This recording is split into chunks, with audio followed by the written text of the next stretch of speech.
네, 황두영 작가와 함께합니다. 어서 오세요. 예, 안녕하세요. 자, 오늘 이슈는요. 지금 서울 남산 1호 터널이나 3호 터널 지나고 있는 촌철님들도 계실 것 같은데요. 네. 2인 이하로 탑승하셨다면 아마 혼잡 통행료 2,000원 오늘도 내셨을 겁니다. 통행료 내죠 여기? 예. 내라니까 내긴 하는데 왜 서울의 수많은 도로 중 하필 남산 터널만 돈을 낼까? 맞아. 왜 이런 생각이 들 때도 있는데요.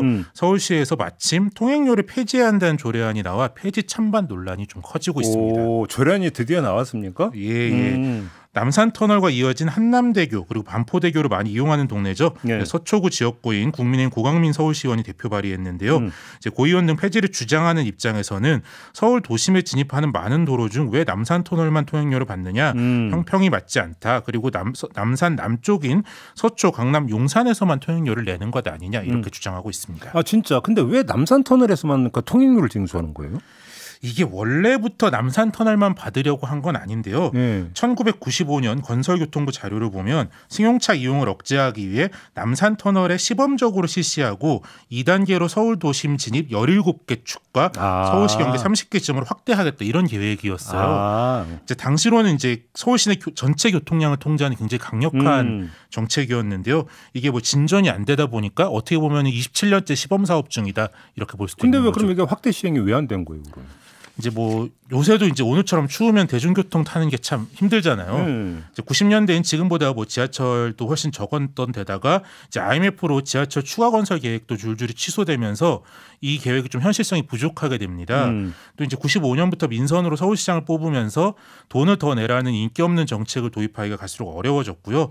예, 서울시에서는 2020년에 좀 추가하려는 고민도 있었는데 좀 진척이 잘 안 됐습니다. 근데 그러면 통행료 2,000원은 그때나 지금이나 똑같이 2,000원인 건가요? 그렇죠. 이게 96년에 도입되고 한 번도 인상을 안 했는데요. 이제 96년에는 국민소득이 지금보다 3분의 1 수준이고 최저임금이 1,275원이었어요. 예.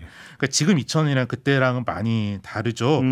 이것도 뭐 지금도 뭐 자주 내는 분들은 아깝긴 하겠는데 이게 뭐 실질적인 통행 억제 효과가 있겠느냐 그런 주장도 나오고 있습니다. 자, 그럼 여기서 우리가 짚어봐야 될 게 그러니까 남산 터널만 받으니까 여기를 폐지해야 된다는 얘기도 있을 수 있고 원래대로 여기는 그대로 또 다른 데를 징수해야 되는 거 아니냐는 얘기도 있을 수 있는 거잖아요. 네, 뭐 특히 이제 서울환경운동연합 등 환경단체 시민단체들은 오히려 혼잡 통행료를 확대하고 인상해야 한다 이렇게 주장하고 있는데요. 이제 통행료 폐지가 기후위기 시대의 공공교통으로 전환하는 세계적 추세에 역행하는 일이다 이렇게 주장하는 거죠.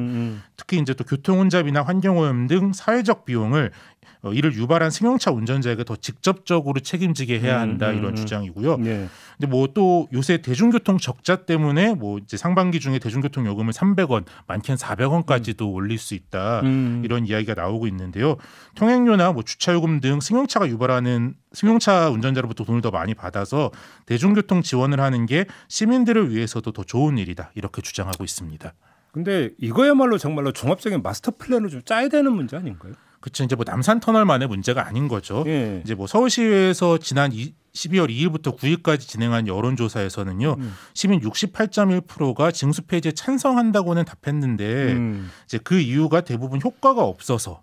라고 대답을 했습니다. 이제 정책 효과가 없는 건 문제인데 그래서 이걸 폐지해야 되는지 효과가 있도록 강화해야 하는지 좀 고민이 필요한 것 같고요.